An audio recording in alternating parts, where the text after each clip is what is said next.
بچه‌ها چطورید؟ توی این ویدیو قرار کردیم یه آنباکسینگ خیلی خفن. نمیدونم به شما خیلی خفن باشه ولی به من خیلی خفنه دیگه.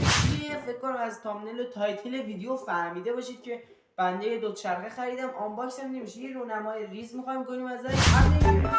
حتما ویدیو لایکشو بترکون که من خیلی انرژی میده. کانال دنبال کنید و این زنگوله بالشو اینجا بزنید که هر وقت من ویدیو گذاشتم یوتیوب به شما خبر بده. ابوالفضل شاد ویدیو گذاشته، بیاد ویدیوهای منو ببینید. اشکال صفحه زیاد برید سراغ ویدیو. لیتس بچه قبل اینکه بریم اول بذار من یه توضیحاتی بدم. و بله دوچرخه ما مارکش گفت فلشه دیگه، فلش شارژمنش گفت شیمانو و این دوچرخه رو میذاریم کنار. من فکر کنم بعد 3 سال یا 4 سال دارم دوچرخه خودم رو میرونم. یعنی دوچرخه‌ام خراب شده بود یه مدت، یه دوچرخه دیگه، این دوچرخه فردا و اینو خریدم دوچرخه.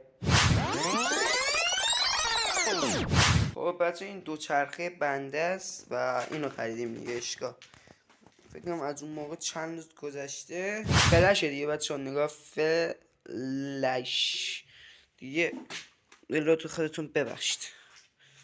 فلش این چی نوشته؟ نمنمنه وی آی. صندلیش هم جنسش خوبه بچه ها، نگاه نرم ببینی. بچه این دوچرخه است، دوچرخه سیاهه، زرده نه سیاهه رو قرار تعمیرش کنم. بچه اینه دیگه دوچرخه. این رو میخوام وصل کنم به دوچرخه. این لاستیک رو میخوام وصل کنم به این دوچرخه. میشه به نظرتون؟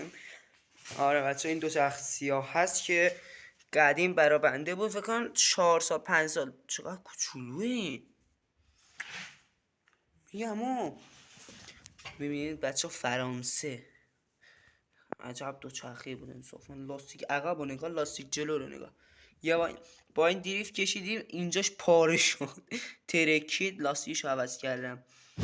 بچه من اینو آوردم بیرون، اینو حالا ببریم داخل. من دردسر از اونجا آوردم اینجا. خب دیگه این فعلا بیرون نمیریم.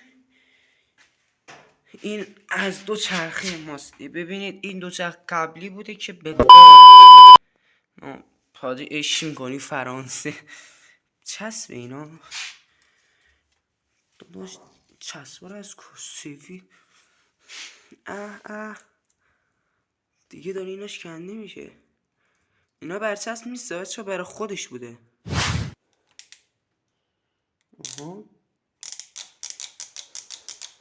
خب بکن چطور باید بازی نه یادم من شارژمنش خراب شده بود، رفتم این شارژمن رو انداختم. طرف تا دیب انداخت پاچم.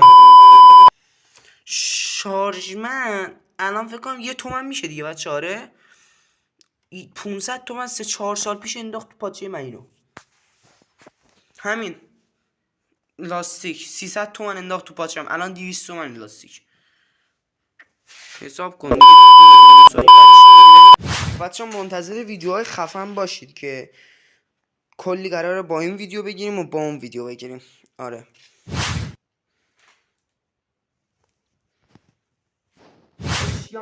تا ویدیو بعدی، بای بای.